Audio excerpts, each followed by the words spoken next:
Abah. Sungguh kami kagum dan hormat akan Engkau Tuhan. Sungguh tak terselami segala kasih setia dan penyertaan-Mu dalam kehidupan kami.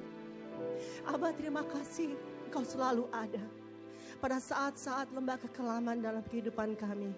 Dalam setiap perjalanan kehidupan kami, Engkau senantiasa ada di sana dan memegang tangan kanan kami Tuhan. Engkau tidak pernah meninggalkan kami sendiri, tapi Engkau Allah yang senantiasa mengajari kami dengan penuh kesabaran, penuh kasih setia dan pengertian. Bapa, kami sungguh kagum akan segala kebaikan-Mu Tuhan.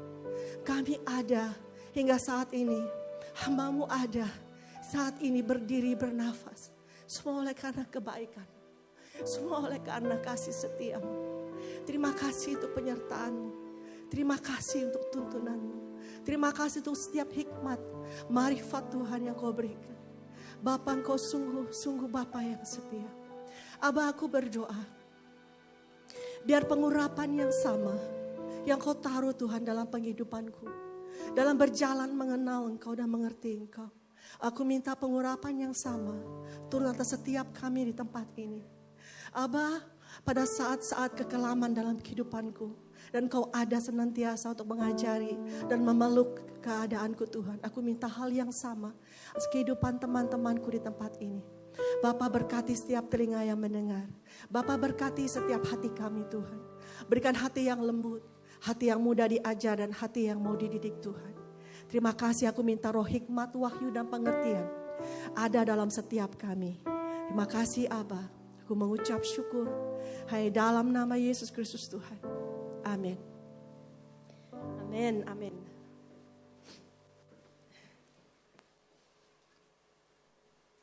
Selamat sore. Hari ini pujian penyembahannya luar biasa ya. Mengingatkan perjalanan kehidupan apa yang dilalui hingga saat ini. Pesan kita mau belajar bersama-sama isi hati Tuhan. Banyak kali dalam kehidupan ada banyak hal-hal kesakitan ataupun pengalaman-pengalaman kehidupan yang sebenarnya tidak perlu kita alami kalau kita mengerti. Karena firman Tuhan mengatakan, umatku binasa karena kurangnya pengetahuan akan firman. Dan firman Tuhan berkata, mintalah pengertian sehingga kita tahu apa yang baik, yang berkenan, yang sempurna. Dan kita ngerti bagaimana berbuat baik, kita mengerti kehendak Tuhan, kita mengenal Tuhan, mengenal isi hati Tuhan. Jadi dalam banyak kehidupan kita gitu, hal-hal yang kita alami dalam kehidupan kita. Kadang kita pikir istilahnya, kenapa ya hidupku begini? Kenapa Tuhan izinkan begini? Kenapa begitu? Padahal sebenarnya intinya cuman karena kurangnya pengetahuan, kurangnya pengertian. Dengan belajar firman Tuhan, dengan minta pengertian dan pengenalan, akan banyak hal-hal yang tidak perlu kita lewati. Tapi walaupun kita melewati lembah kekelaman seperti tadi lagu tadi, Tuhan itu setia. Dia tidak akan meninggalkan kita di situ sendirian. Tapi Dia akan berjalan bersama kita, bergandengan tangan, memberikan kekuatan, kemampuan, dan segala apapun yang Dia miliki, Dia berikan pada kita untuk kita berjalan, melewati lembah kekelaman itu. Dan kita keluar sebagai lebih daripada pemenang, lebih kuat daripada sebelumnya. Hari ini judulnya, pelajaran yang kita akan belajar bersama adalah bagaimana menguji nubuatan. Next, selanjutnya. Banyak kali aku mendapat pertanyaan dari teman-teman. Ci, aku dapat nubuat, bla bla bla bla. Bagaimana cara menanggapinya ya? Kok itu gak terjadi?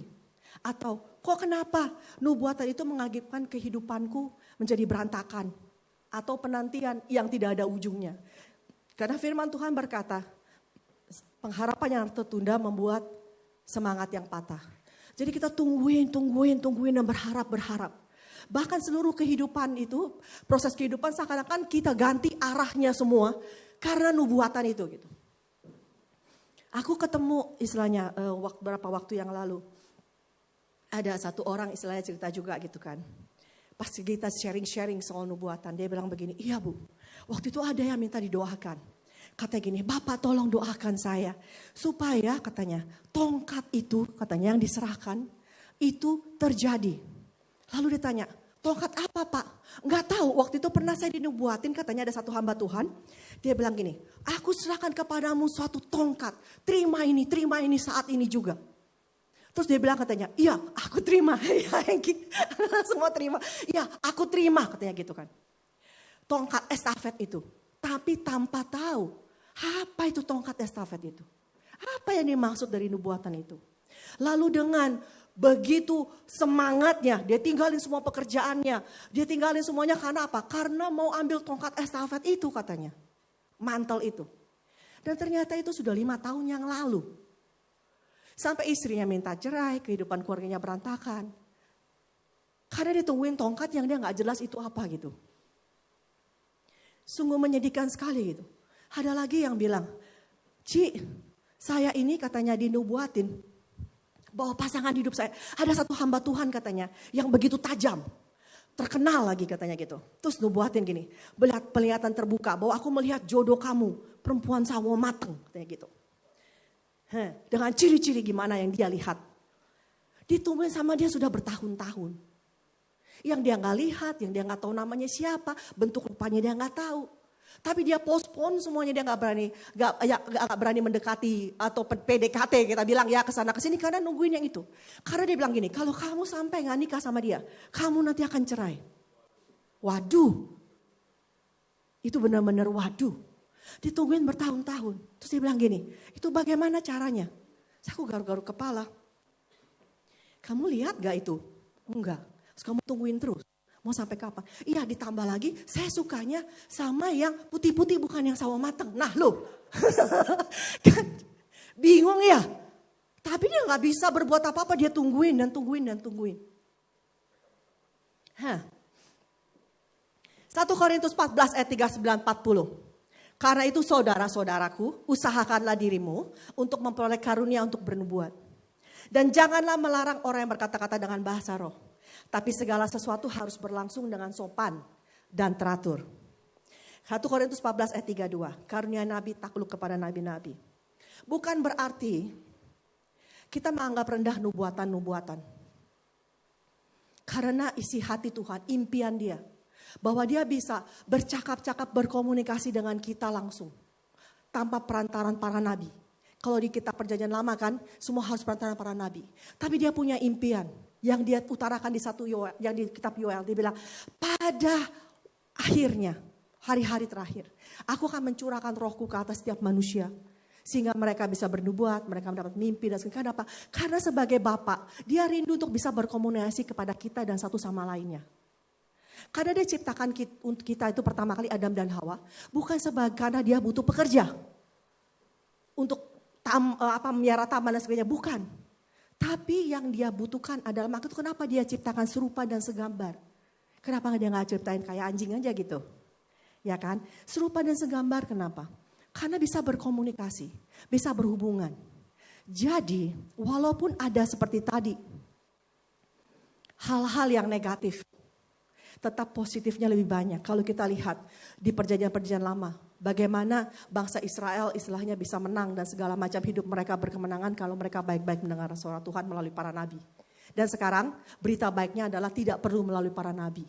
Tapi untuk pada setiap kita. Tapi karena itu kita perlu belajar.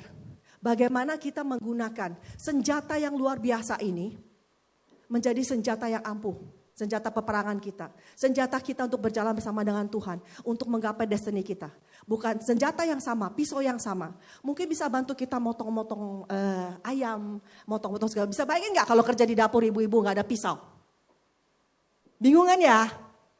Pisau yang berguna itu pun juga bisa menjadi melukai kalau di tangan orang yang gak mengerti cara memakainya.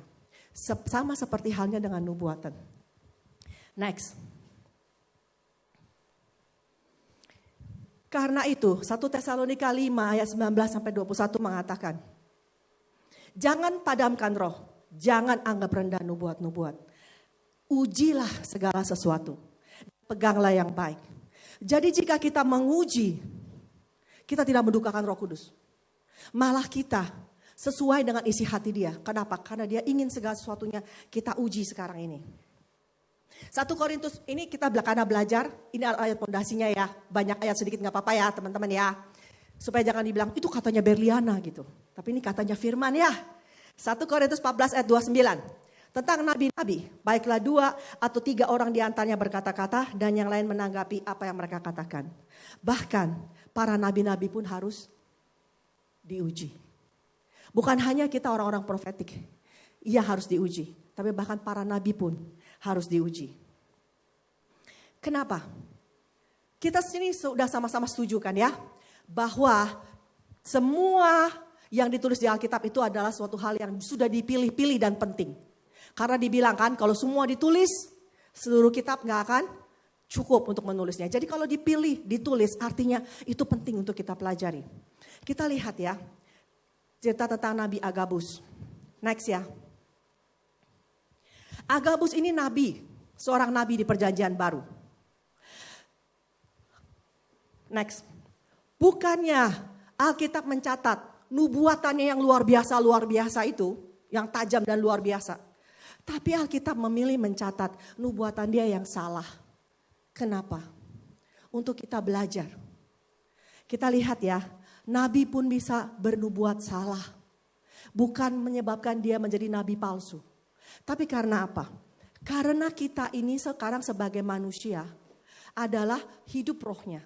Jadi kita bisa menangkap pemancar-pemancar kita untuk suara-suara yang ada. Jadi kita lihat salahnya di mana. Kisah Para Rasul 21 ayat 10-11. Setelah beberapa hari kami tinggal di situ, datang dari Yudea seorang nabi bernama Agabus. Ia datang pada kami, lalu mengambil ikat pinggang Paulus. Sambil mengikat kaki dan tangannya sendiri, ia berkata, demikianlah kata Roh Kudus, beginilah orang yang empunya ikat pinggang ini akan diikat oleh orang-orang Yahudi. Ya kan? Akan diikat oleh orang-orang Yahudi di Yerusalem dan diserahkan ke dalam tangan bangsa-bangsa lain. Sekarang kita lihat kenyataannya. Next. Kisah Para Rasul 21 ayat 32-33. Kepala pasukan itu segera bergerak dengan prajurit-prajurit dan perwira-perwira. Maju mendapatkan orang banyak itu. Ketika mereka melihat dia, prajurit-prajurit itu berhentilah mereka memukul Paulus. Jadi siapa yang mukul? Jadi kejadiannya tuh sebenarnya adalah begini. Paulus itu dipukuli sama orang-orang Yahudi. Terus kepala perwira ini melihat ini siapa yang dipukulin gitu. Karena kepala perwira datang, jadi mukulinnya stop. Kepala pasukan itu mendekati Paulus, menangkapnya dan menyuruh mengikat dia dengan 2 rantai. Ya kan? Lalu bertanya siapakah dia dan apakah yang telah diperbuatnya. Next.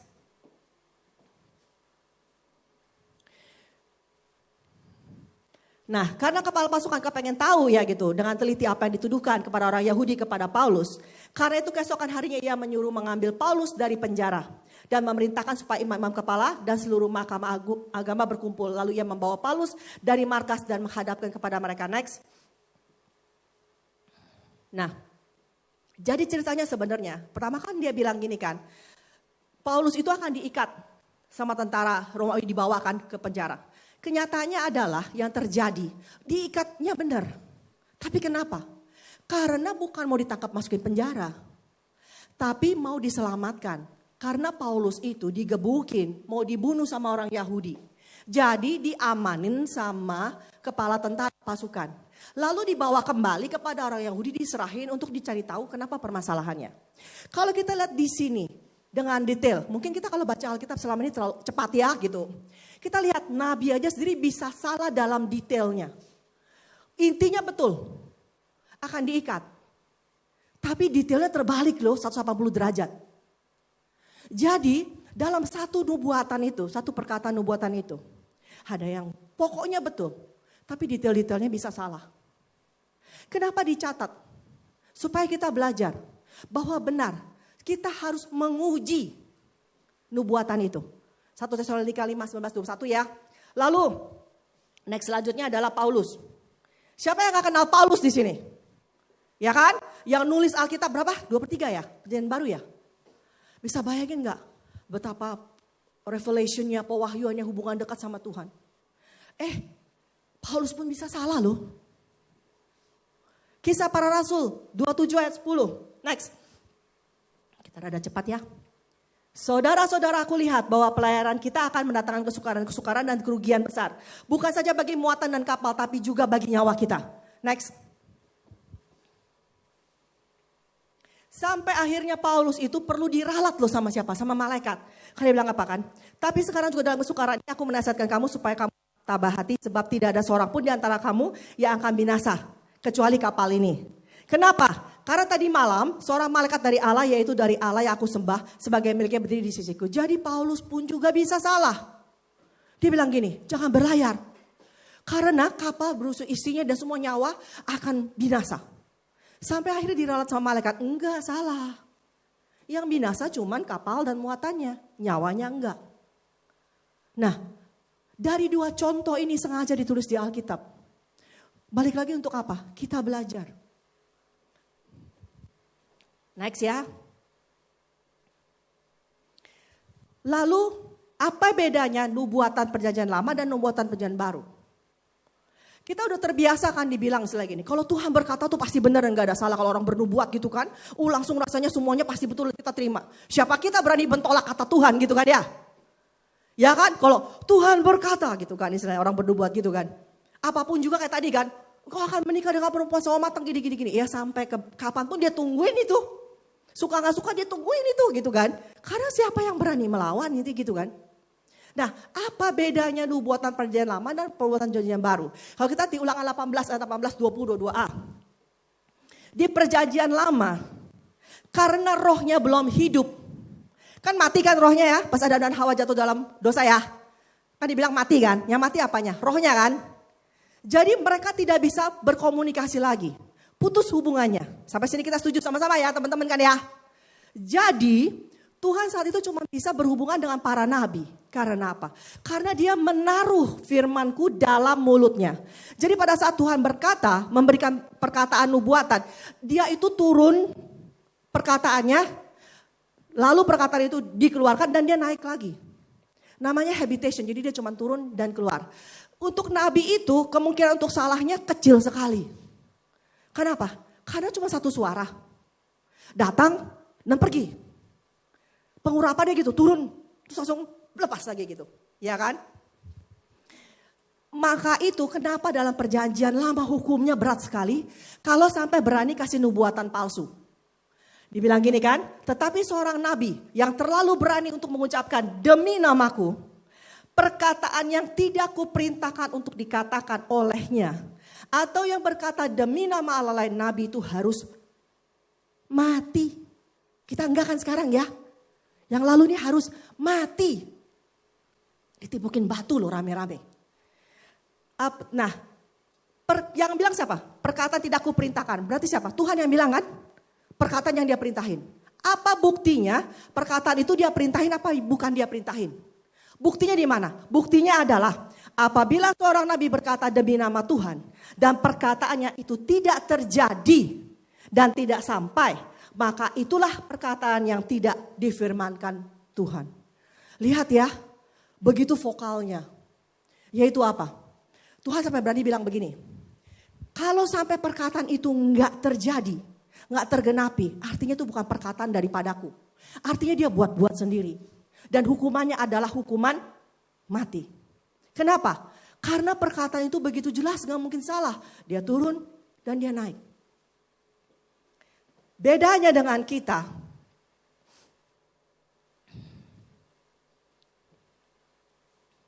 Next ya. Nabi perjanjian lama menerima kata-kata dari Tuhan. Tadi ya, visitation. Dia datang dan dia naik. Nabi perjanjian baru dan kita. Ya.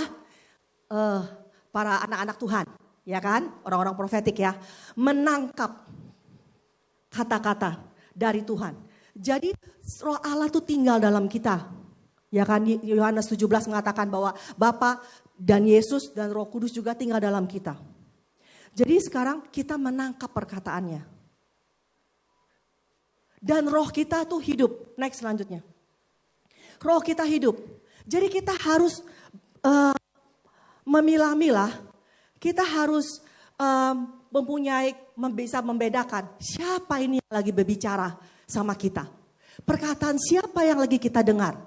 Karena sekarang pemancar kita sudah hidup. Manusia roh kita itu udah kayak pemancar, kayak parabola. Bisa nyari, suara siapa gitu.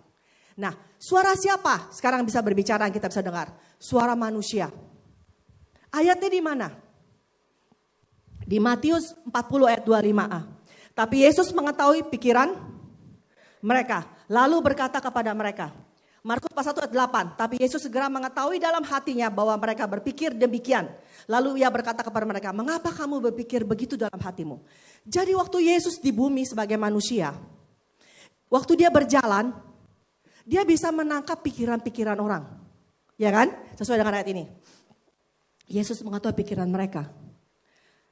Yesus berkata kan, mengetahui dalam hatinya mereka berpikir apa.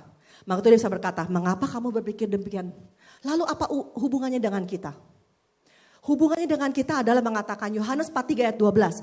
Aku berkata kepadamu sesungguhnya barang siapa percaya kepadaku ia akan melakukan juga pekerjaan-pekerjaan yang aku lakukan. Bahkan pekerjaan-pekerjaan lebih besar daripada itu sebab aku pergi kepada Bapa. Jadi sepatokannya adalah apa Yesus bisa lakukan. Kita bisa lakukan. Bahkan lebih besar dari itu. Ini prinsip kebenaran firman. Next. Kenapa kita bisa melakukan apa yang Yesus bisa lakukan? Karena apa? Karena Yohanes 17, 21-23 mengatakan apa? Aku di dalam engkau, agar mereka juga di dalam kita. Aku telah memberikan kepada mereka kemuliaan yang kau berikan kepadaku. Supaya mereka menjadi satu sama kita, seperti kita adalah satu. Aku di dalam mereka, engkau dalam aku. Supaya mereka sempurna menjadi satu, agar dunia tahu bahwa engkau telah mengutus aku, bahwa engkau mengasihi mereka sama seperti kau mengasihi aku. Jadi kita, pemancar kita, roh manusia kita yang sudah hidup ini. Kita bisa menangkap pikiran-pikiran orang lain. Dalam kadar-kadar tertentu. Ada yang mungkin lebih tajam karena diasah terus menerus gitu kan ya. Ada yang lebih kurang tajam. Tapi kemampuan ini ada untuk kita semua. Ini dasar prinsipnya. Kalau nanti dibilangkan misalnya kalau nggak dikasih ayat. Ngaco ya. Itu ngelmu kali ya, bisa baca pikiran orang. Enggak loh.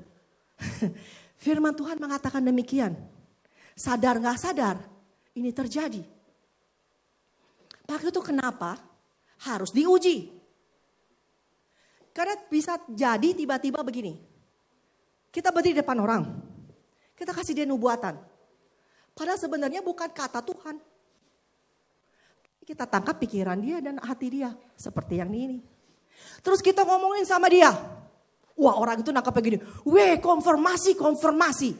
Oh my goodness hidup orang berantakan. Ada contohnya satu.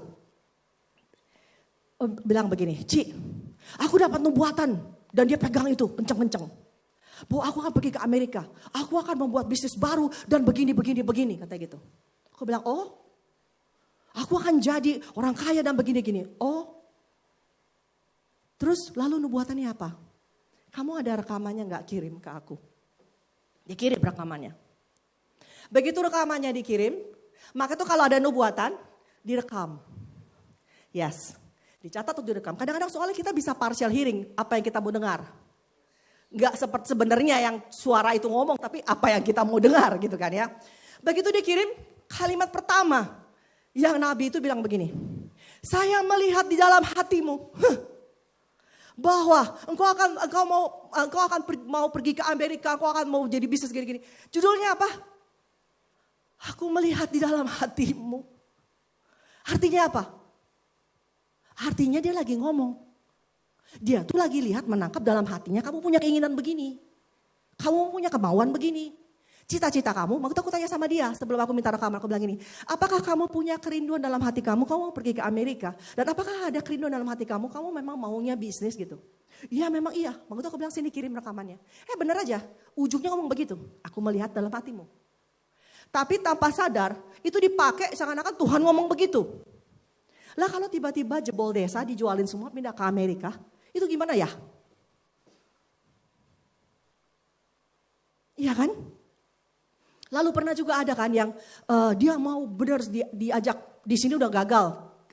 Lagi mampet, usahanya. Terus ditawarin sama tantenya, istilahnya kamu pergi ke Amerika aja, ada lowongan kerjaan misalnya di apalah, McD lah, whatever gitu. Ya kan? Dia kepengen sekali, tapi dia mau minta konfirmasi. Lalu tiba-tiba ada orang yang berdiri depan dia menubuatin gini, aku melihat bahwa, aku merangkap bahwa kamu itu istilahnya akan pergi ke tempat yang jauh untuk mulai gini. Dia bilang, wah konfirmasi, oh my goodness. Lihat ya, jika kita nggak tahu bahwa kita bisa menangkap pikiran-pikiran manusia lain, betapa bisa jadi kacau kehidupan. Ya Kak? Next. Suara siapa lagi? Roh Kudus. Roh Kudus juga bisa berbicara. Yohanes 14 ayat 26. Tapi penghibur, yaitu Roh Kudus yang akan diutus oleh Bapa dalam namaku, Dialah yang akan mengajarkan segala sesuatu kepadamu dan mengingatkan kamu akan semua yang telah kukatakan kepadamu. Jadi ada suara lain, yaitu suara Roh Kudus. Ayub 33 ayat 14. Karena Allah berfirman dengan satu cara, dua cara, tapi orang tidak memperhatikannya. Kenapa kita juga harus belajar bagaimana cara Tuhan berbicara? Karena Tuhan itu berbicara dengan banyak cara. Kadang kita punya definisi di kepala kita, beginilah cara Tuhan berbicara, gitu kan. Padahal ternyata Tuhan cara berbicaranya banyak banget. Itu nanti ya topik lain, kita akan belajar bagaimana cara Tuhan berbicara. Supaya kita lebih mudah berkomunikasi dengan Tuhan dan mudah mengkomunikasikan apa yang Tuhan mau bicara melalui kita kepada orang lain. Lalu siapa lagi yang bisa berbicara? Roh jahat. Roh jahat bisa berbicara loh. Ya kan? Jadi kalau misalnya kita lagi nangkep gini, ngomongan gitu. Itu suara siapa yang kamu dengar? Jangan langsung tiba-tiba langsung, aku menangkap, aku dengar Tuhan ngomong gini, semuanya dituanin gitu kan. Enggak. Roh jahat, Matius 4 ayat 1-11 kan, ini cerita yang Yesus di padang gurun ya. Dan kalau setan itu datang dengan kayak setan gitu gampang kita bedain. Tapi permasalahannya adalah setan suka menyamar sebagai malaikat terang. Malaikat juga bisa bicara. Ibrani 1 ayat 14. Bukankah mereka semua adalah roh-roh yang melayani, yang diutus untuk melayani mereka yang harus memperoleh keselamatan. Jadi kenapa harus diuji? Karena banyak suara. Sumber suara itu kita harus kenalin. Suara siapa yang sedang berbicara. Roh kita pun juga punya suara. Kadang tanpa sadar, keinginan kita. Pada saat kita berdiri ke atas orang lain, kita memberikan nubuat. Sebenarnya kita lagi memproyeksikan apa yang kita inginin dalam hati kita. Kita ngomongin ke orang lain. Padahal itu sebenarnya keinginan hati kita. Maka itu kenapa perlu diuji. Next selanjutnya. Nah ini ya. Dalam keadaan apa kata-kata itu disampaikan? What were the circumstances in which the word was delivered? Jadi dalam keadaan apa? Kita juga harus perhatiin. Tadi kan perkataannya, suara siapa? Sekarang dalam keadaan apa kata-kata itu disampaikan? Terus dikatakan, how well does the word resonate with your own spirit? Seberapa baik kata-kata itu beresonansi dengan roh Anda? Itu salah satu cara mengujinya. Karena apa? Karena Tuhan itu pasti berbicara sama kita juga. Ya kan? Next. Nah, contoh tadi ya, dalam keadaan apa kata-kata itu dikeluarkan, diberikan. Ada hal-hal tertentu yang tidak tepat pada saat memberikan nubuatan. Jadi kalau keadaan ini terjadi, kita harus lebih hati-hati lagi dalam mengujinya. Jadi kayak ada red flag-nya udah gitu. Yaitu apa? Red flag-nya itu, kalau saat kita marah atau memiliki perasaan emosional negatif yang kuat terhadap manusia. Harusnya aku senang isi orang ya, tapi katanya begini, Cici jangan pakai kata orang-orang dong, harusnya manusia ya oke. Manusia yang akan kita berikan kata nubuatan. Jadi pada saat kita memberikan kata nubuatan kita cek. Atau orang itu bisa ngecek. Kalau lagi ada gak enak hati, panas hati, emosi-emosi negatif sama orang itu. Kemungkinan besar kata-kata nubuatannya itu bisa mereng udah. Ya kan? Nanti bisa ngomongnya udah kagak-kagak gitu. Karena nangkapnya itu sudah bukan roh Tuhan lagi yang ngomong. Karena rasa marahnya, rasa misalnya ada rasa iri, rasa dengki, rasa segala macam itu. Itu bisa jadi kata nubuatannya sudah tercemar dan ngaco lah intinya gitu. Jadi kita perhatiin itu. Ya, hari ini kita belajar Diberkati nggak dengan message ini? Amin ya. 2, saat kita menggunakan nubuatan sebagai platform untuk memvalidasi doktrin atau sistem kepercayaan pribadi kita. Jadi kita pakai nubuatan itu untuk kepentingan pribadi, untuk platform kita. Ini contohnya gampang aja. Tuhan berkata kepadamu malam jam begini. Jadi misalnya kalau dia belief sistem kepercayaan gini, gak boleh nonton, gak boleh apa gitu. Anak Tuhan harusnya holy-holinya gak boleh nonton misalnya gitu ya. Gak boleh ini gitu. Dia bisa berdua gini, Tuhan berkata bahwa kamu gak boleh nonton bioskop. Karena memvalidasi apa yang kepercayaan dia gitu loh. Belum tentu Tuhan ngomong. Jadi kita belajar di situ. Ketika kita tidak memiliki hubungan atau pertanggungjawaban dengan orang atau kelompok orang yang menerima nubuatan kita. Dengan kata lain orang asing. Intinya begitu. Bukan berarti kita tolak semuanya. Enggak, tapi kita uji. Kalau misalnya kata-katanya itu enggak sesuai dengan firman Tuhan.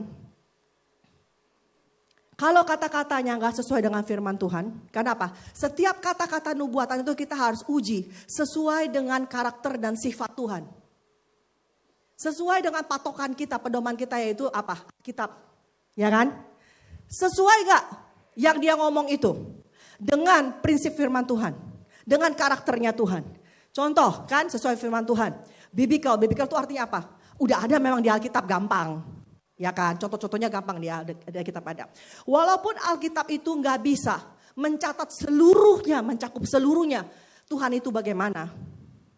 Kebesaran Tuhan itu kayaknya gak bisa tercakup dalam satu buku itu ya. Tapi seenggaknya kita tahu DNA-nya dan sifatnya dari Alkitab itu. Ya kan? Walaupun gak bisa menceritakan keseluruhannya. Tapi karakter sifatnya udah bisa kebaca. Jadi kalau segala sesuatu gak sesuai dengan karakter dan sifatnya, itu sudah no aja. Next. Anti-biblical, ini paling gampang. Bahkan sampai Paulus bilang gini. Walaupun sampai malaikat yang datang memberikan pewahyuan, tolak, terkutuklah itu katanya gitu. Jadi bukannya berarti gini, wow, sampai penglihatan terbuka, Bo. Sampai langit turun, malaikat datang gitu. Pasti betul. Enggak loh. Karena contohnya yang Paulus bilang gini kan, mau sampai malaikat datang, mau sampai seperti apapun istilahnya counternya, perjumpaannya, mau sampai wow. Kalau udah anti, bertolak belakang dari firman Tuhan, no way. Kita langsung tolak. Ya, next. Ini yang rada sulit, extra biblical. Jadinya apa? Nggak ditulis di Alkitab jelas-jelas ini boleh apa nggak boleh. Tapi fondasinya ada. Contohnya misalnya apa? Yang extra biblical. Altar call. Ada nggak di Alkitab altar call? Hah? Nggak ada ya. Tapi prinsipnya ada kan? Ya kan? Prinsipnya ada yaitu apa? Prinsipnya mengatur kita mengadakan panggilan altar call, kita datang kepada Tuhan itu ada. Doa terima Yesus, ada gak di Alkitab? Beginilah, ada doa Bapak kami ya. Ada gak doa beginilah menerima Yesus? Gak ada. Tapi prinsipnya ada, yaitu apa? Barang siapa percaya dalam hati dan mengaku dengan mulutnya. Ya kan? Jadi doa terima Yesus itu kan memenuhi prinsip dasar ini kan ya. Nah itu dia, yang namanya extra biblical. Next.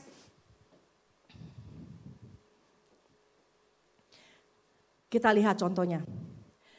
Kalau kita dapat nubuatan misalnya, cara mengujinya ya, contoh di Alkitab. Balik lagi kan Alkitab kasih contoh-contoh. Gak sesuai dengan karakter gitu. Kadang-kadang kenapa? Kadang-kadang nubuatan itu bukan berarti berbicara mengenai Tuhan sebenarnya mau begitu. Tapi sebenarnya untuk menguji hati kita, untuk menyingkapkan hati kita bagaimana, dan destiny kita bagaimana. Contohnya apa ya? Aku sering pakai contohnya itu Musa. Next.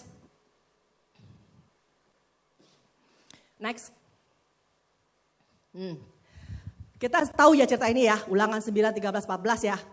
Yaitu apa yang Tuhan marah sama bangsa Israel. Dia bilang bangsa ini tegar tengkuk. Terus dia bilang mau dihapusin. Ya kan? Next. Nah, tapi di Keluaran 32 ayat 14. Dan menyesalah Tuhan. Karena malapetaka dirancangkan. Karena katanya di-rebuke sama Musa kan ya.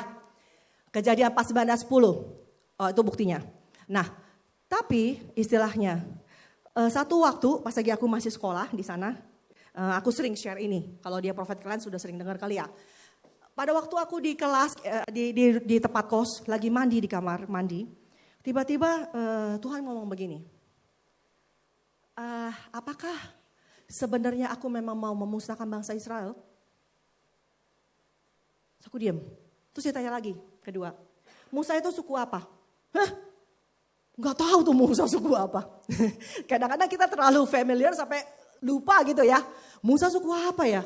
Saya habis itu buru-buru keluar dari kamar mandi ya. Aku cari itu murid lain yang kelasnya lebih tinggi dari aku ya. Kelas 3 sama mentor aku tanya.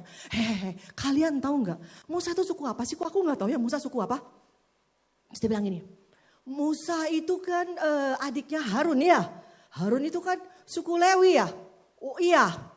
Suku Lewi. Aku masuk lagi ke kamar mandi. Karena tadi kan kita lagi ngobrol di kamar mandi. Jadi aku masuk ke kamar mandi. Aku bilang, aku tahu sekarang. Musa itu suku Lewi gitu. Iya betul, Musa suku Lewi. Terus maksudnya apa? Terus lalu dia bilang, dia ingetin. Kejadian 49 ayat 10. Tongkat kerajaan tidak akan beranjak dari Yehuda. Ataupun lambang pemerintahan dari antara kakinya. Sampai dia datang yang berhak atasnya. Maka kepadanya akan takluk bangsa-bangsa. 1 Petrus 1 ayat 20a. Ia telah dipilih sebelum dunia dijadikan. Kira-kira zamannya Musa itu sama nubuatan Yakub itu duluan mana? Duluan nubuatan Yakub ya. Yang pas dia menumpangkan tangan atas Yehuda dia bilang apa? Tongkat kerajaan tidak akan beranjak dari Yehuda. Artinya apa? Gak mungkin lah bangsa Israel dimusnahin. Lah Yesus mau datang dari mana? Padahal dia bilang kan tidak ada satu titik atau iota pun. Apa yang dikatakan gagal ya? Begitu kan ya? Dan dari sejak dunia belum dijadikan landasannya itu dia udah tetapin. Kabar keselamatan Yesus itu bahkan sebelum dunia dijadikan. Dia bilang kata Yesus telah disalibkan sebelum dunia dijadikan. Jadi sudah ada jelas itu. Bahkan pada saat garis keturunan yang mau putus pun.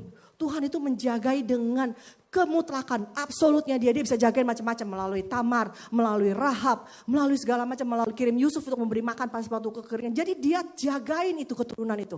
Dan sekarang tiba-tiba dia memusnahin. Enggak. Kenapa dia ngomong gitu sama Musa? Karena dia cuma mau menguji, Musa melihat hati dia gitu, menguji hati dia. Benar gak dia pemimpin Israel yang sungguh gitu. Next. Nah itu kan satu kan ya. Next.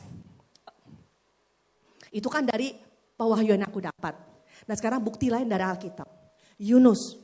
Kita di mana kalau bilang Yunus bilang itu tuh nabi nakal. Ya kan? Itu nabi, gak beres itu. Sampai harus ditangkap Tuhan.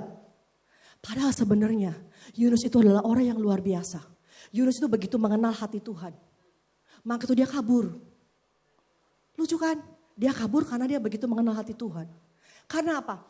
Karena di Yunus 3 ayat 4 dia bilang begini. Tuhan mengatakan sama Yunus apa yang harus dikatakan kepada Niniwe. Yaitu bilangnya apa? Katakan kepada Niniwe dalam 40 hari aku akan menunggang-langgangkan Niniwe. Kalimatnya begitu. Tapi Yunus gak mau. Kenapa?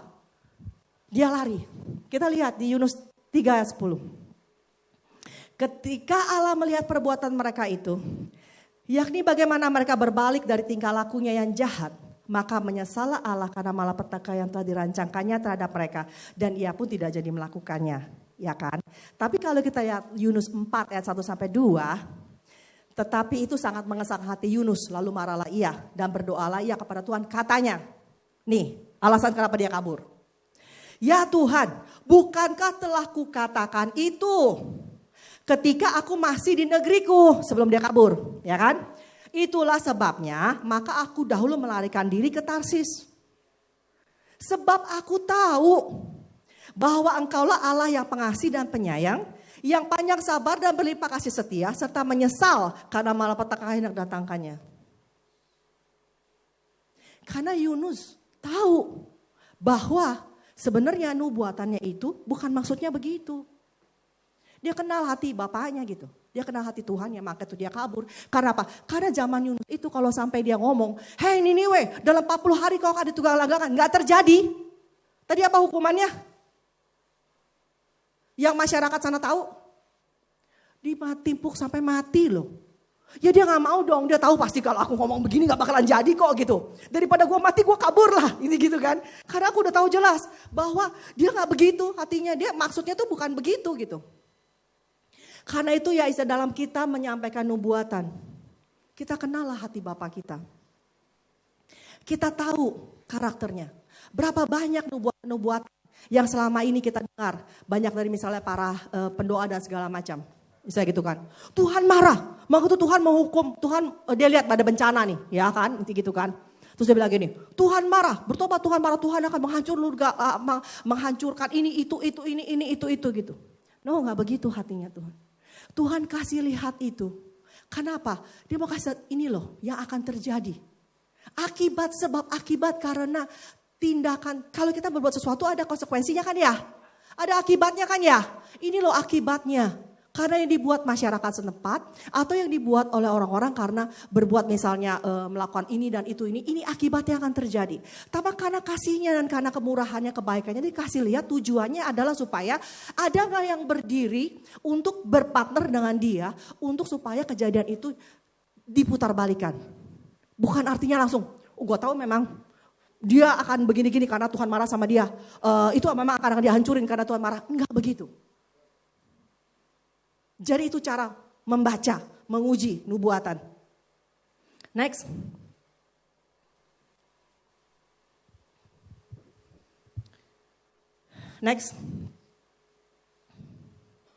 Nah, lalu bagaimana cara kita menguji nubuatan lagi? Yaitu nubuatan itu kita uji perkataannya. Oh tadi kan kita lihat dari istilahnya keadaan nubuatan itu satu dilepaskan bagaimana ya kan sesuai dengan apa hati Tuhan atau tidak. Sekarang kita lihat uji kata-kata nubuatannya ya kan. Tadi kan sesuai dengan firman Tuhan atau enggak. Kisah para Rasul contoh ini ya. Kisah para Rasul 21 ayat 10 sampai 13 nubuatan Ananias. Paulus akan berdiri di hadapan raja dan menderita setelah beberapa hari. Kami tinggal datanglah seorang Nabi Agabus lagi ya. Yang tadi ini kan ya, diikat ya kepada bangsa, diserahin kan. Next.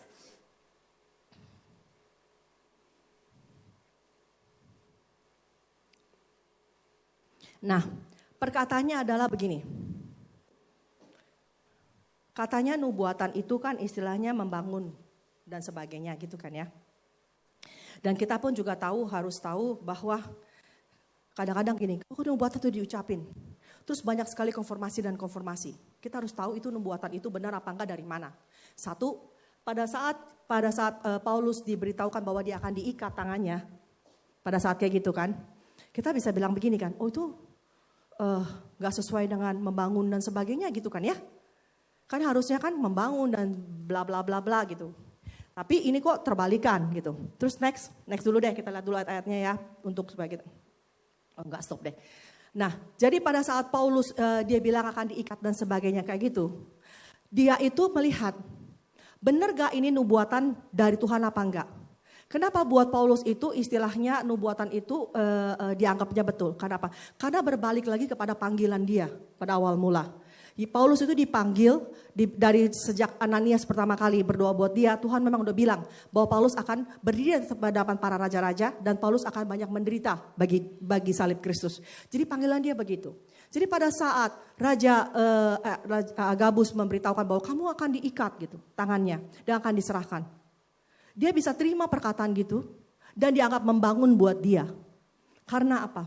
Karena perkataan itu sesuai dengan panggilan dia memang begitu. Jadi seakan-akan meneguhkan bahwa benar ini jalannya akan menuju ke sini.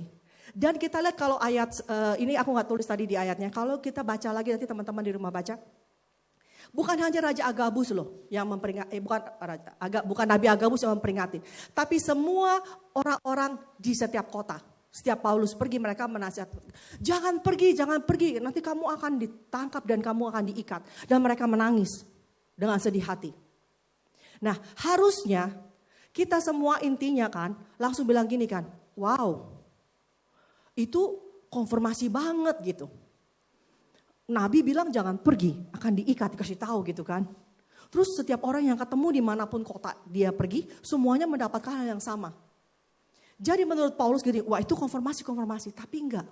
Tapi dia bilang gini, kenapa kamu menangis? Tapi kenapa kamu bersedih hati gitu? Bukankah itu memang jalan yang harus aku laluin gitu. Kita jadi harus belajar pada saat kita menguji nubuatan itu, kita harus lihat di mana yang memang perkataan dari Tuhan, di mana yang sudah tercampur dengan emosi manusia.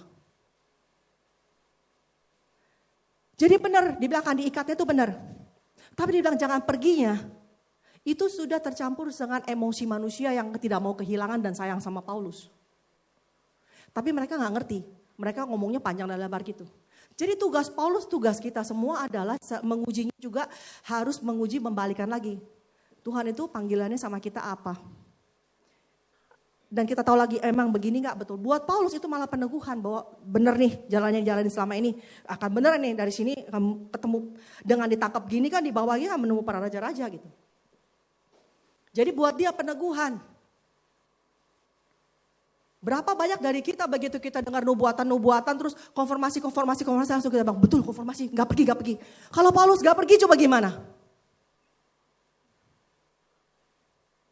Aku sih percaya bahwa istilahnya kalau gagal nanti Tuhan akan bisa muter lagi GPS-nya ya. Inti sampai lagi tapi kan jadi muter-muter gitu kan ya. Next. Nah lalu salah satu mengujinya juga dengan kasih itu. Love test gitu kan. Kita lihat 1 Korintus 13:48. Kata kasih ini kita ganti jadi nubuatan. Yaitu apa? Nubuatan itu sabar. Mengandung unsur kesabaran. Murah hati, tidak cemburu. Tidak memegahkan diri, tidak sombong. Kenubuatan itu intinya tuh gak akan tidak sopan. Gak mencari keuntungan sendiri. Ya kan? Ini alat tesnya ya. Nubuatan itu juga tidak pemarah, tidak menyimpan kesalahan orang lain. Jadi kalau nubuatan isinya ngomongin semua kesalahan semua, nah itu tahu sendiri ya. Diukur aja dari tolak ukurnya ini, ya kan? Tidak bersuka cita akan ketidakadilan, tapi karena kebenaran, menutupi segala sesuatu dan percaya segala sesuatu, dan mengharapkan segala sesuatu yang menanggung, punya pengharapan yang tidak pernah putus gitu. Itu salah satu cara mengujinya dari kata-katanya. Terus next. Nah, tadi udah diuji berdasarkan perkataannya ya. Sekarang kita uji berdasarkan sumber dari nubuatannya gitu kan. Apakah yang memberikan nubuatan itu mempunyai kepentingan atau keuntungan pribadi? Tadi ya, udah kita sebut ya. Ada motif terselubung gak dalam memberikan nubuatan? Misalnya, misal gitu kan. Oh dia punya keinginan misalnya. Aku kemarin ada diceritain sama David gitu inti gitu kan. Dia bilang, aku ketemu orang yang bla bla bla bla bla gitu. Ternyata orang itu punya keinginan misalnya dia punya kerinduan dia sendiri yang mau bikin podcast gitu misalnya gitu kan. Nah tapi dia projectin itu ke orang lain gitu. Aku melihat kayaknya kamu tuh ada panggilan untuk kita bikin podcast gitu. Jadi dia memproject itu ke orang lain supaya saya dapat keuntungan pribadi gitu ya. Iya begitu. Motifnya harus kasih, tidak mencari kepentingan sendiri. Next. Nah tahu dari mana lagi? Karena apa? Karena hikmat yang dari nubuatan itu harus hikmat dari atas bukan dari dunia. Hikmat dari atas, next. Itu apa? Gak ada perasaan iri hati dalam situ. Tidak ada mementingkan diri sendiri. Ya kan? Tidak ada nafsu manusia yang terselubung di situ, di dalam situ kan. Dia harusnya murni, dia pendamai, peramah, penurut. Jadi nubuatan ini harus mengandung unsur ini. Balik lagi dong. Nah, satu ini cerita ini.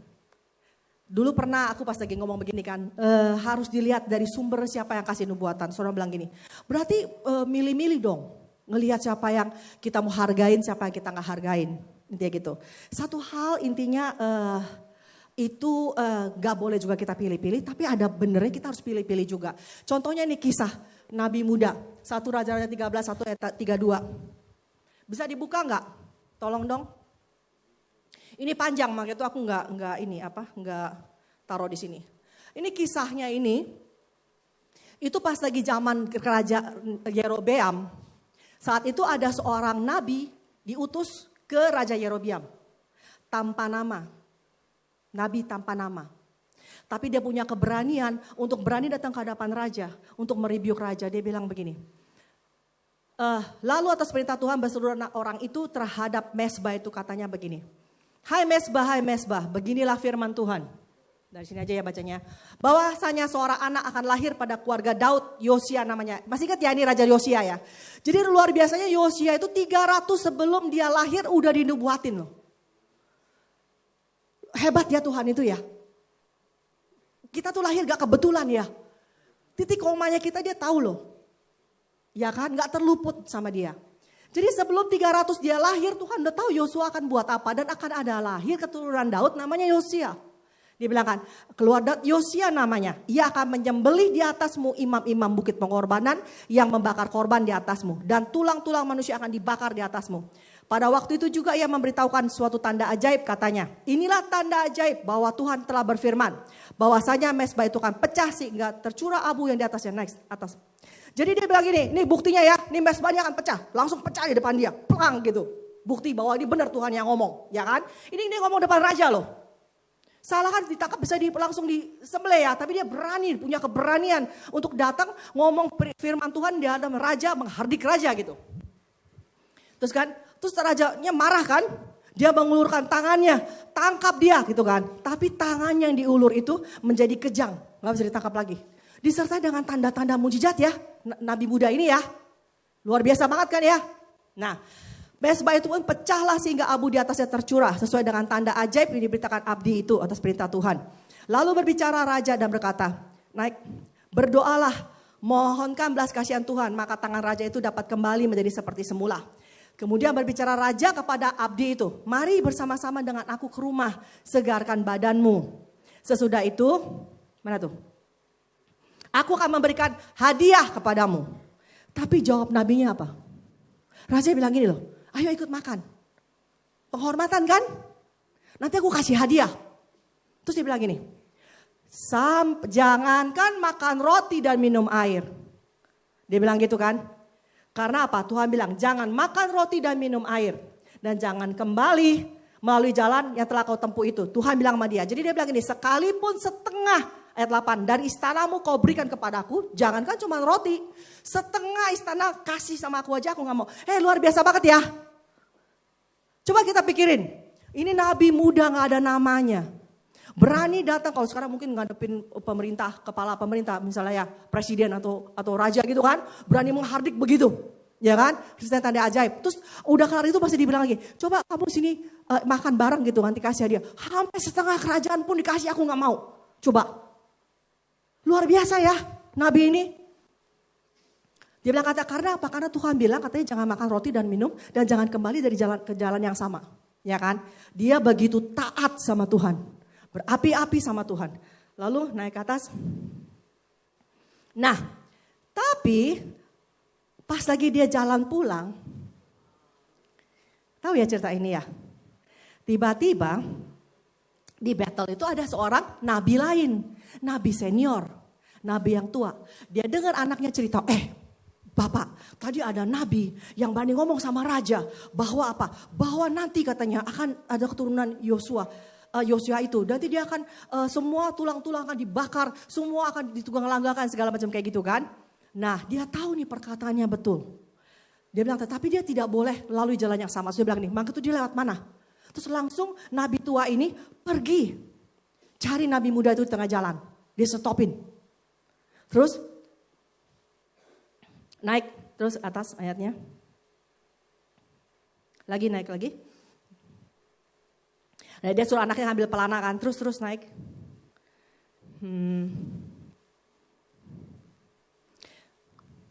Nah, terus ketemu dia. Dan ayat 14 ya. Dan pergi mengikuti abdi Allah itu dan mendapatnya duduk di bawah sebuah pohon besar. Ia bertanya kepadanya, engkaukah abdi Allah yang telah datang dari Yehuda? Jawabnya, ya akulah itu. Naik, katanya kepadanya, marilah bersama-sama aku ke rumah untuk makan roti. Tapi jawabnya, aku tidak dapat kembali bersama-sama engkau dan singgah kepadamu. Aku tidak dapat minum roti atau minum air bersama-sama engkau di tempat ini. Naik, sebab telah diperintahkan kepadaku atas firman Tuhan. Jangan makan roti atau minum air di sana. Jangan berjalan pulang melalui jalan telah kau ambil. Lalu jawab nabi itu gimana? Aku pun seorang nabi juga. Aku pun seorang nabi juga. Kamu nabi? Aku pun nabi juga. Senior lagi. Ya kan? Aku pun seorang nabi juga seperti engkau. Dan atas perintah Tuhan. Seorang malaikat telah berkata kepadaku bahwa dia pulang bersama-sama engkau ke rumahmu supaya ia makan roti dan minum air. Tetapi ia berbohong kepadanya. Naik. Kemudian orang itu kembali bersama-sama dengan dia. Tadi dikasih setengah kerajaan aja gak mau ya. Ya kan? Sama raja aja dia tolak. Kasih setengah kerajaan dia gak mau. Kasih hadiah gak mau. Tapi sama nabi tua, cuma makan roti doang, dia ikutin. Karena dia bilang, aku nabi juga. Dan firman Tuhan datang kepada aku juga. Kata gitu kan. Ya kan? Dia datang lalu makan dan minum di rumahnya. Sedang mereka duduk menghadapi meja. Ini lagi makan berdua. Tiba-tiba sekarang datanglah firman Tuhan kepada nabi yang telah membawa dia pulang. Nah loh, pas lagi datang makan begitu sekarang benar-benar firman Tuhan turun ke atas nabi tua itu. Dia bilang apa? Ia berseru kepada abdi Allah yang telah datang dari Yehuda. Beginilah firman Tuhan. Karena engkau telah memberontak terhadap titah Tuhan. Dan tidak berpegang pada segala perintah yang diperintahkan kepadamu oleh Tuhan Allahmu. Tetapi kembali dan makan roti dan minum air di tempat ini. Walaupun ia telah berfirman kepadamu jangan makan roti atau minum air. Maka mayatmu tidak akan masuk ke dalam kubur nenek moyangmu. Setelah orang itu makan roti dan minum di pelanai keledai baginya. Naik, kita lihat nasibnya ya. Nah, orang itu pergi tapi di tengah jalan ia diserang seekor singa.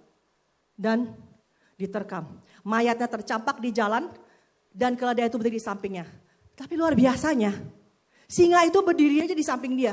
Enggak dimakan mayatnya. Enggak dimakan keledainya. Ditungguin aja sama singanya mayatnya. Sampai berita itu kedengaran sama nabi tua itu. Lalu nabi tua itu pergi ambil pelana lagi. Datang ke sana. Dia ambil bawa pulang mayatnya. Lalu dia kuburin. Di kuburan dia. Di kuburan dia, terus dia bilang gini sama anak-anaknya. Nanti kalau aku meninggal, kuburkan aku di kuburan itu. Bersama-sama dengan tulang dia. Nah, berjalan waktu, 300 tahun kemudian, beneran Raja Yosia. Dan benar terjadi bahwa mesbah ditunggang-langgakan gitu kan. Para imam-imam itu semua istilah kuburannya dibongkar, tulang-tulang dibakar semua. Tapi ada satu kuburan yang dikeramatin gitu kan. Terus Yosia tanya, ini kuburan siapa? Oh ini kuburan Nabi dulu yang menubuatkan tentang Paduka Raja. 300 tahun yang lalu. Bahwa akan ada keturunan Raja Daud namanya Yosia dan akan melakukan seperti yang sedang Paduka Raja lakukan saat ini. Akibatnya, ya sudah jangan dibongkar kuburan itu satu-satunya. Jadi satu-satunya kuburan yang gak dibongkar cuma kuburan itu doang. Jadi di sini sebenarnya ya, kalau jujur aku nggak tahu motifnya apa itu ya, nabi tua itu ngebohongin kayak gitu ya. Tapi karena dia ngebohongin kayak gitu, kuburan dia hanya satu-satunya yang akan dibongkar. Karena kuburan dia jadi satu dengan kuburan nabi muda itu. Ini pelajaran bahwa kita harus juga belajar menguji. Dari mana nubuatan itu? Ini dari nabi tua loh, senior. Dan lucunya dari mulut senior itu juga keluar firman Tuhannya. Itu yang kadang-kadang aku geleng-geleng kepala. Kok bisa ya? Tadi dia yang bohongin dengan motif apa? Dengan motif dia tersendiri gitu. Karena dia tahu, dia bilang di ayat bawah dia bilang gini. Aku tahu perkataan Nabi itu betul. Akan terjadi seperti itu. Maka itu langsung ambil pelana kudanya. Langsung dia uber itu dibawa pulang. Supaya apa? Dia mati, beneran pulang terus dikubur di bawah dia. Dan dia dikubur bareng-bareng sama tulang Nabi itu gitu. Dan akibatnya cuma kuburan dia gak dibongkar. Jadi kita harus belajar intinya. Menguji setiap perkataan dari sumbernya. Kita lihat apakah ada motif terselubung. Kita uji sendiri lagi istilahnya apakah benar dari Tuhan dan segala macam. Jangan cuma kita pikir, oh pasti betul, nabi sih dia gitu. Kayaknya kita gak kelar nih hari ini. Ya. Next, satu lagi deh. Kita tutup ya, kita lanjutin part 2 nanti ya. Next.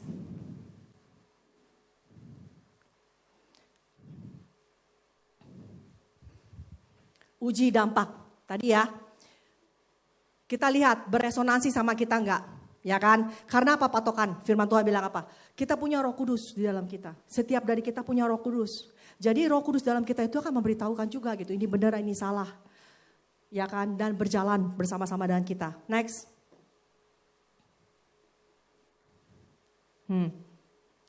Uji efeknya. Tadi kan uji perkataannya, uji efeknya, ya tadi kan, uji sumbernya dari mana. Nah ini uji efeknya. Efeknya apa kata nubuatan itu buat kita? Membangunkah, menghiburkah, menguatkankah? Karena nubuatan pada perjanjian baru itu fungsinya adalah membangun, menasihati dan menghibur. Nah tapi balik lagi ke pertanyaan tadi kan ya. Loh kok menghibur yang Paulus itu gak menghibur akan diikat tangannya. Itu menghibur buat dia. Karena dia tahu bahwa perjalanan dia itu benar dan akan menuju arah yang benar. Jadi memberikan konfirmasi dalam kehidupan dia. Next.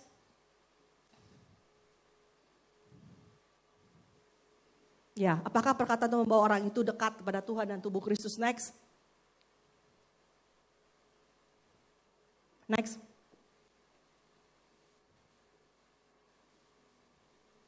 Satu lagi adalah pada saat kita mendapatkan perkataan nubuatan itu gitu kan. Kalau tadi istilahnya cerita yang tadi Nabi tua itu kan membuat kita letih lesu. Oh jangan-jangan ntar juga kita ditipu sama atasan kita, sama pemimpin kita dan sebagainya gitu kan ya. Itu satu hal memang ada kecenderungan begitu. Tapi kalau kita cuma tertarik kepada kecenderungan kayak gitu, istilahnya ekstrim di sana, kita kan juga rugi. Karena apa? Karena sesungguhnya kita ini tidak bisa berdiri sendiri. Setiap dari kita ini punya blind spot katanya gitu kan. Ada bagian yang kita gak bisa lihat sendiri. Karena itu kita perlu punya orang-orang di sekitar kita yang kita izinin bicara dalam kehidupan kita. Dan kita perlu juga orang-orang, pemimpin-pemimpin di atas kita yang berjaga-jaga atas jiwa kita. Jadi kalau kita dapat kata-kata nubuatan, apalagi kata-kata yang nubuatan yang dampaknya istilahnya mengubah kehidupan. Itu kita harus bawa kata-kata itu untuk diuji kepada para pemimpin kita misalnya. Bisa gini kan, oh kamu pindah ke benua lain gitu kan misalnya, atau kamu kawin sama sini, atau kamu jual semua usaha kamu. Itu kita harus bawa kata-kata itu kepada keluarga kita tes di keluarga kita tes sama orang-orang yang mengasihi kita. Aku dapat begini, menurut kalian kira-kira gimana? Bawa ke pemimpin kita gitu, aku dapat perkataan begini. Coba kita uji bareng-bareng, kita doakan bareng-bareng. Jadi semua itu diuji, dites. Oke, terus selanjutnya. Ini minggu depan ya. Karena udah 5. Tinggal sedikit sih sebenarnya. Mau diteruskan atau mau dilanjutin minggu depan ya, Heng? Teman-teman boleh minta 15 menit gak?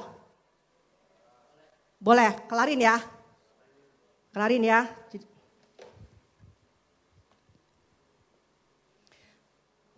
Aku udah ketutup. Nah, jadi kata-kata nubuatan itu kita nilai. Sekarang tadi kan kita udah nilai kata-katanya, kita nilai efeknya, kita nilai dampaknya, siapa yang memberi. Lalu kita juga menilai artinya. Karena kadang-kadang artinya gak sesuai sama apa yang kita pikirin. Kayak tadi kan ya, dia pikirin artinya udah lari kemana-mana padahal enggak. Nah, interpretasi pewahyuan itu pengertian itu semua gak bisa kita artiin sendiri, seenaknya. Itu milik daripada Roh Kudus. Maka itu kita harus tanya, ini artinya apa gitu. Karena banyak kali kadang-kadang nubuatan-nubuatan itu kita tafsirin bebas. Dan gak bisa begitu. Di 2 Petrus 1 ayat 20-21, terutama harus kamu ketahui ialah bahwa nubuat dalam kitab suci tidak boleh ditafsirkan menurut kehendak sendiri. Sebab tidak pernah nubuat dihasilkan oleh kehendak manusia, tapi oleh dorongan Roh Kudus atas nama Allah. Next. Nah, contoh ya, ini yang gampang di Alkitab. Amsal 26 ayat 4-5, aku kadang baca ini ketawa gitu. Jangan menjawab orang bebal menurut kebodohannya, supaya jangan engkau sendiri menjadi sama dengan dia. Jadi kita jawab orang bebal enggak? Enggak. Tapi ayat di bawahnya dia bilang yang 5, jawablah orang bebal menurut kebodohannya. Jadi yang mana? Kita jawab apa kita enggak jawab? Yang atas dibilang jangan jawab orang bebal menurut kebodohannya. Supaya jangan kau jadi sama seperti dia. Tapi ayat 5 dia bilang gini, jawablah orang bebal menurut kebodohannya. Supaya jangan dia menganggap dirinya bijak. Artinya apa? Artinya kita gak bisa tafsirin bebas. Kita jawab apa gak jawab? Berarti setiap situasi yang kita hadapi kita perlu tanya sama Roh Kudus. Kita jawab apa kita gak jawab nih gitu. Karena di dua-duanya ada gitu kan. Nah jadi begitu kita dapat nubuatan, kita dapat firman. Kita gak artiin bebas enaknya, tapi kita tanya. Ini bagian ini yang mana? Yang bagian yang jawab atau bagian yang gak jawab? Iya kan? Next.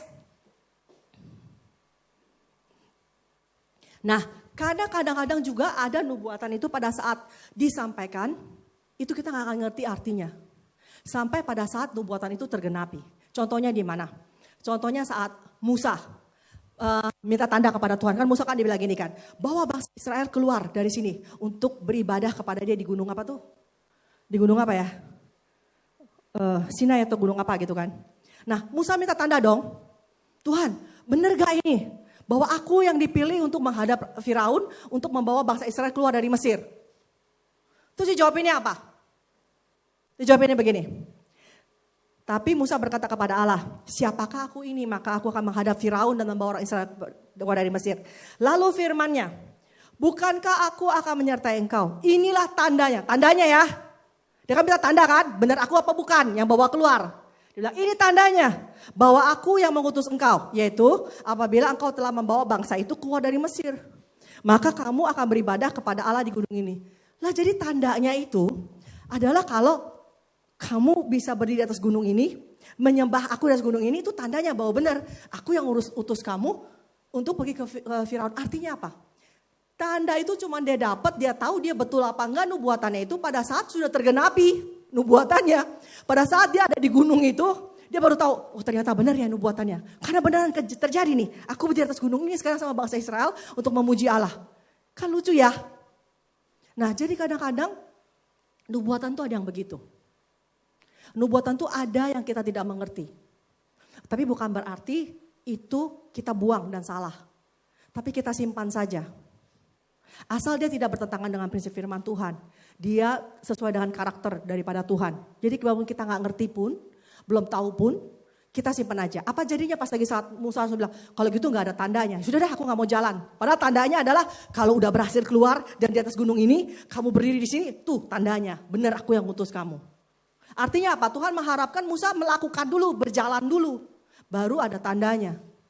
Dan next, kita menguji lagi adalah kadang-kadang apa? Kita gak tahu. Yohanes 2:19. Tuhan bilang kan, rombak bait Allah ini dan dalam hari ketiga aku mendirikannya.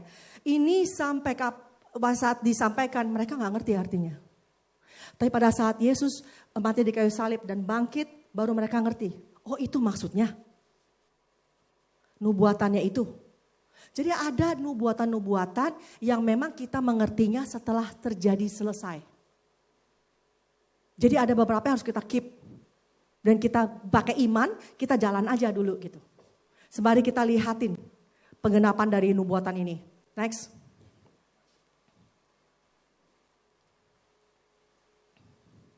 Karena apa? Karena Tuhan berkata di Habakuk 2 ayat 3. Sebab penglihatan itu masih menanti saatnya.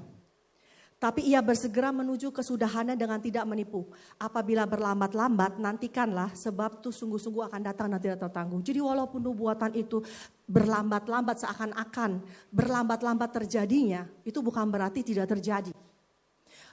Berlambat-lambat itu bukan berarti oh berarti nubuatan itu salah ya. Berarti itu gak benar. Enggak gitu. Karena memang ada nubuatan yang masih menanti saatnya. Dan itu walaupun berlambat-lambat prosesnya jalan terus. Tetap terjadi. Intinya begitu. Next. Nah, kita juga menilai, menguji, menginterpretasi kadang-kadang sesuai dengan kemauan kita atau pikiran kita yang gak sesuai dengan Tuhan. Salah satu buktinya ini. Jadi itu ada waktu itu istilahnya ada satu perempuan dapat nubuatan ya. Dia bilang gini, dalam 10 hari seluruh hidupmu akan berubah. Nubuatannya begitu. Dia pegang dong dengan senang hati. Dalam 10 hari kehidupanku akan berubah. Dia hitungin 1, 2, 3, 4. Sampai 10 hari gak ada perubahan. Lalu letih lesu dong dia kan. Intinya kan. Bilang ini nubuatan benar apa salah gitu. Kok 10 hari gak ada gitu. Padahal istilahnya Tuhan itu tidak berjanji bahwa dia akan mengubah kehidupannya 10 hari berikutnya. Tapi cuma dia bilang gini, dalam 10 hari yang gak tahu kapan itu, tapi prosesnya 10 hari aja, misalnya ada satu peristiwa ini terjadi 10 hari, peristiwa ini, langsung hidupnya karena peristiwa itu berubah, dan peristiwa itu akan cuma 10 hari aja. Tapi bukan dibilang 10 hari setelah hari ini. Jadi kadang-kadang kita menangkapnya gitu ya kan, kita pikir, oh Tuhan bilang 10 hari, berarti 10 hari, 1, 2, 3, 4, 5 gitu. Enggak begitu. Jadi kita belajar untuk menguji nubuatan kita sesuai dengan interpretasi yang kita tanya sama Roh Kudus. Gak bisa kita buat-buat sendiri. Ya. Nah, pada saat 10 hari dalam kehidupannya itu benar-benar dia akan menulis ulang. Tapi nggak tahu kapan itu. Entah 2 tahun lagi, 3 tahun lagi dan sebagainya. Next. Kelar nih 5 menit. Nah, kadang-kadang pun kita bisa salah mengartikan nubuatan. Contohnya ya, Yesus itu tatap muka loh sama muridnya, sama-sama di kapal. Mereka makan bareng-bareng kan ya, ngomong bareng-bareng. Kurang jelas apa lagi, langsung muka hadap-hadapan. Saat itu Yesus lagi cerita di kapal, dia bilang gini, hati-hati terhadap ragi orang Yahudi ya. Terus mereka langsung bilang gini, tuh Yesus ngomong kayak gitu karena kita gak bawa roti. Ya kan? Itu dia nyindir tuh, soalnya kita gak bawa roti. Sampai Yesus bilang gini, kamu lupa 5 roti, 2 ikan, jadi berapa bakul katanya sisanya. Kamu lupa yang 4 roti, whatever gitu jadi berapa gitu. Ini bukan lagi ngomong soal roti. Tapi ini lagi ngomong hati-hati terhadap pengajaran daripada orang Farisi dan Saduki. Ini ngomong langsung hadap-hadapan aja bisa salah tangkap, salah mengerti. Apalagi kita yang sekarang menangkap gitu ya. Ya kan, pakai signalnya menangkap Tuhan ngomong gitu. Kadang-kadang pun kita bisa salah ngerti. Kita mentafsirkan perkataan dia, kita bawa dalam kehidupan yang sedang kita alami saat ini. Kalau saat itu murid-murid lagi gak bawa roti, jadi dia terjemahinnya pada saat, dia ngomong gitu gara-gara kita gak bawa roti gitu. Berapa banyak kali kadang-kadang kita dengar suara Tuhan gitu, atau misalnya kita nangkap sesuatu, kita dengan cepat kita menginterpretasikannya, kita bawa dalam permasalahan yang sedang kita hadapi saat ini gitu. Oh ini pasti gara-gara begini. Ini gara-gara begitu, padahal bukan begitu. Jadi kalau kita bawa begitu, nanti kita akan kecewa gitu. Kok ternyata nggak terjadi ya nubuatannya? Kok ternyata ini istilahnya nggak tepat ya gitu? Bukan nggak tepat, tapi kita salah dalam mengartikannya. Next. Nah, ini yang terakhir. Nubuatan itu punya kadaluarsa. Ada waktunya. Contohnya apa? Contohnya pas lagi Tuhan Allah yang sama, yang suruh Elia ke sungai Kerit. Pas lagi masa kekeringan. Kasih makan sama burung gagak. Dia yang bilang kan, suruh pergi ke sana nanti aku akan kirim burung gagak dan segala macam untuk kasih makan. Tapi Tuhan yang sama, yang suruh Elia pindah dari situ ke tempat janda Sarfat. Apa jadinya kalau setelah dengar satu, terus pegang itu terus? Mati dia di sungai Kerit gak makan. Karena musimnya sudah selesai di situ. Karena apa? Air sungainya sudah kering. Dia harus pindah, tinggalin itu nubuatannya itu. Tinggalin untuk melangkah ke nubuatan yang selanjutnya. Jadi kadang-kadang kita lupa, kita pegangin terus nubuatan kita gitu. Ini kapan ini bahkan terjadi. Padahal itu sebenarnya udah expired. Udah kadaluarsa. Jadi kita harus punya hubungan sama Tuhan. Untuk tahu kapan ini nubuatan ini masih berlaku, apa nubuatan ini sudah expired. Kadang-kadang kita itu berlama-lama dalam apa yang Tuhan suruh dan perintahin gitu kan ya. Tanpa sadar, kadang-kadang itu ada expirednya. Dan itu bukan salah Tuhan. Seperti ini kan. Tuhan yang bilang tapi ada expirednya. Kamu pergi ke sana dikasih makan. Habis itu kering. Kalau dia nggak langkah selanjutnya, dia nggak dengar lagi. Contohnya lagi, Abraham disuruh persembahan Ishak. Kalau habis itu dia nggak dengar lagi, perkataan Tuhan selanjutnya yang suruh pasti dia mau bunuh sembelih itu, dia nggak dengar lagi, dia sembelih. Nah jadi apa? Jadi dalam nubuatan itu yang terutama itu adalah hubungan. Karena tujuan semuanya adalah sebenarnya dia mau berkomunikasi dengan kita. Perjalanan bersama. Gak usah takut istilahnya ini salah atau benar atau segala macam. Selama hati kita mau terbuka dan lembut berjalan sama dia. Kita akan berjalan satu titik ke titik yang lain. Kalau salah pun dia Bapa yang baik, dia akan bantu kita lewat lagi. Tapi jangan keraskan hati kita dan juga jangan kita istilahnya malas untuk mencari tahu sebenarnya isi hati dia gimana. Sampai akhirnya kita salah mengartikan. Maksudnya dia A, kita di B. Maksudnya dia istilahnya sekarang di sini dan selanjutnya di situ, enggak, kita diam aja di sini terus-terusan gitu. Ini perjalanan, hubungan, bukan hukum mati, hukum pasti. Dan aku bersyukur istilahnya melewati ini semua. Aku senang sekali kalau dulu pas lagi awal-awal mulanya ada yang ngajarin gini gitu. Mungkin banyak, enggak ada, mungkin 80% air mataku itu enggak tumpah gitu. Enggak mengalami kesakitan dan segala macam gitu. Karena apa? Karena belajar bagaimana ngujinya gitu. Kita kebiasaan dulu selalu kalau misalnya dibilang, ini begini langsung kita pegang mentah-mentah semuanya dan kita anggap semuanya betul. Karena kalau setan itu kasih semuanya salah, kita langsung tahu itu salah. Dan gampang banget. Iya, yang sulit itu adalah kalau dikasih ke dalam satu statement, ada butir-butiran kebenaran di dalamnya. Terus kita pikir semuanya benar. Dia kan gak peduli. Yang penting pokoknya melenceng aja gitu. Yang penting pokoknya istilahnya miss aja daripada apapun yang Tuhan kasih. Karena itu kita perlu untuk merelakan hati kita mau belajar.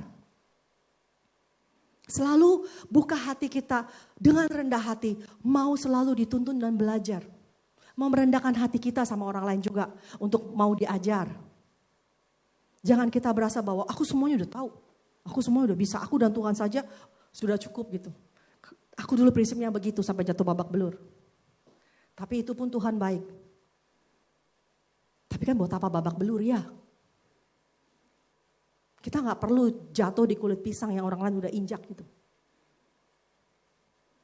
Kalau kita mau rendah hati dan belajar dari kehidupan orang lain misalnya gitu kan. Oh dia nginjak kulit pisang, dia summary kehidupan dia gitu. Perjalanan dia sama Tuhan 10-20 tahun gitu.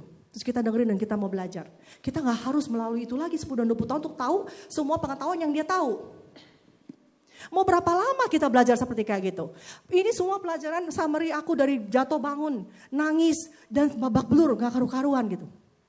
Sampai pernah hampir mati segala gitu. Karena salah percaya. Karena aku lupa, yang namanya nubuatan itu mengandung 3 unsur selalu. Revelation apapun pewahyuan semua ada 3 unsurnya. Yaitu 1, pewahyuan itu sendiri. 2, interpretasinya. Interpretasi ini bergantung dari kita lagi. Cara kita memandang, cara kita melihat. Dari filter kita dari masa lalu kita, kegagalan kita, apa yang kita percayai. Orang lain pun kalau memberitahukan kepada kita juga berdasarkan itu lagi sama dia, dari dia kan. Jadi belum tentu betul. Belum lagi ada yang namanya aplikasi. Kalau udah interpretasi salah ya aplikasi pasti salah lah ya. Interpretasi betul aja aplikasi belum tentu betul. Contohnya Nebukadnezar ngimpi patung besar gitu. Daniel loh yang kasih interpretasi. Oh itu patung itu paduka raja akan begini. Dia buatnya apa? Dia bikin patung sebesar itu semua sujud menyembah itu yang gak mau dibakar. Ya kan? Bisa ini betul aja bisa salah juga gitu. Jadi aku mengajak teman-teman di sini gitu. Aku tahu kalian teman-teman yang luar biasa gitu. Yang punya hati yang selalu rindu. Bisa punya persekutuan dengan Tuhan. Dan yang tahu istilahnya isi hati Tuhan bagaimana gitu. Mari kita belajar terus dan rendah hati. Untuk kita sama-sama maju. Kita saling menguatkan, kita saling membangun. Kita saling memberitahukan. Misalnya kalau misalnya ada teman yang kelihatan udah mereng-mereng gitu. Tapi prinsipnya semua dengan kasih. Sampai kita semua bisa masuk ke dalam apapun destiny yang Tuhan terapin dalam kehidupan kita. Oke, sampai sini. Thank you for listening ya. Kita doa ya. Hari ini kelas di Jayanya ya, bukannya kebaktian, tapi udah kelas. Thank you ya untuk punya hati yang semangat mau belajar dan mendengar. Tutup aja. Ya, terus kita tutup. Apa aja? Mari kita bangkit berdiri bersama-sama saudara.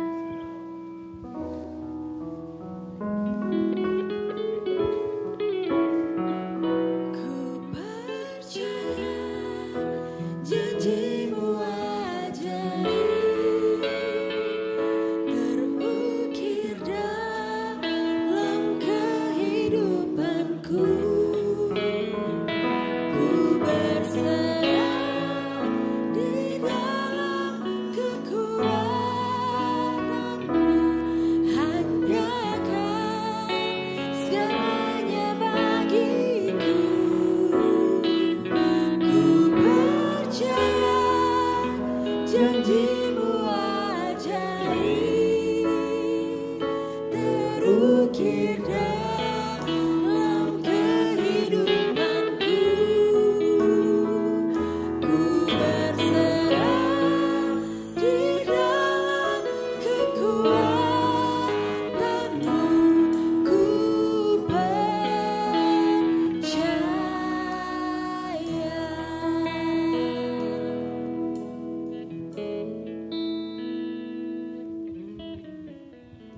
Bapak terima kasih untuk sore ini Tuhan. Aba, aku tahu bahwa pengajarannya begitu banyak hari ini Tuhan.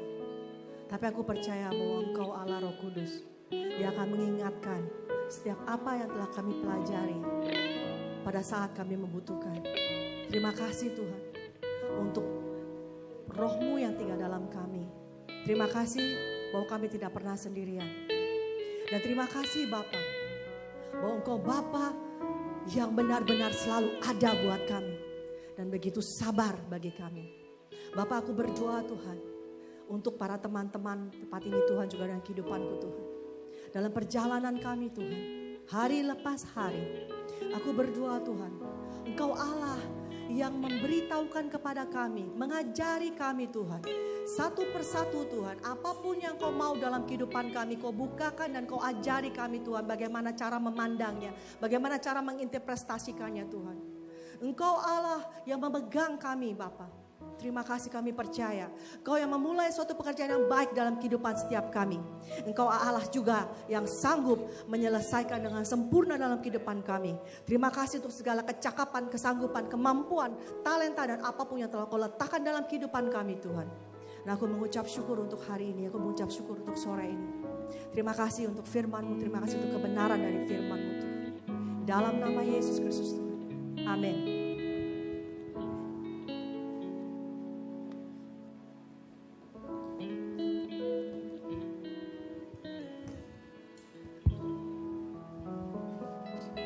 Saudara, silakan duduk. Kita ada persembahan untuk scan QR code atau bisa transfer. Saya ada sedikit pengumuman untuk tanggal 26 minggu depan. Di sini akan dilayani Pak David Basuki. Terus untuk tanggal 28 hari Selasa kita ada worship night.